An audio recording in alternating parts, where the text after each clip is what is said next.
ব্যস্ত শহরের রাস্তায় প্রতিদিনের মতোই একজন রিকশা চালক যাত্রী নিয়ে গন্তব্যের দিকে এগিয়ে যাচ্ছিলেন।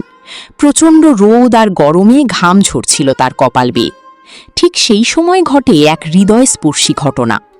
রিকশার পেছনের সিটে বসে থাকা একটি ছোট্ট শিশু নিজের হাতে থাকা হাত পাখা দিয়ে রিকশা চালককে বাতাস করতে শুরু করে।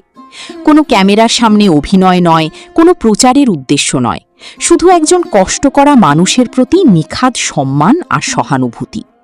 শিশুটির এই ছোট্ট কাজটি মুহূর্তেই উপস্থিত মানুষের নজর কেড়ে নেয়। অনেকেই বলেন এমন শিক্ষা বই থেকে নয়, আসে পরিবার থেকে। কারণ একটি শিশু যা দেখে তাই শেখে। বাবা মা যদি মানুষকে সম্মান করতে শেখান, তবে সেই শিক্ষা সমাজের জন্য আশীর্বাদ হয়ে ওঠে। রিকশা চালক হয়তো ধনী নন, কিন্তু তার পরিশ্রমের কারণেই অসংখ্য মানুষ প্রতিদিন নিরাপদে গন্তব্যে পৌঁছান। প্রতিটি পেশাই সম্মানের, আর সেই সম্মান দেওয়ার শিক্ষা ছোটবেলা থেকেই গড়ে তোলা উচিত। এই ছোট্ট শিশুটি আমাদের মনে করিয়ে দিল, মানবিক হতে ধনী হওয়ার প্রয়োজন নেই, প্রয়োজন শুধু একটি সুন্দর মন এবং অন্যের কষ্টকে অনুভব করার ক্ষমতা। আজকের এই ঘটনাটি শুধু একটি ভাইরাল মুহূর্ত নয়, বরং আমাদের সমাজের জন্য একটি গুরুত্বপূর্ণ বার্তা। আসুন আমরা সবাই পেশা নয়, মানুষকে সম্মান করতে শিখি।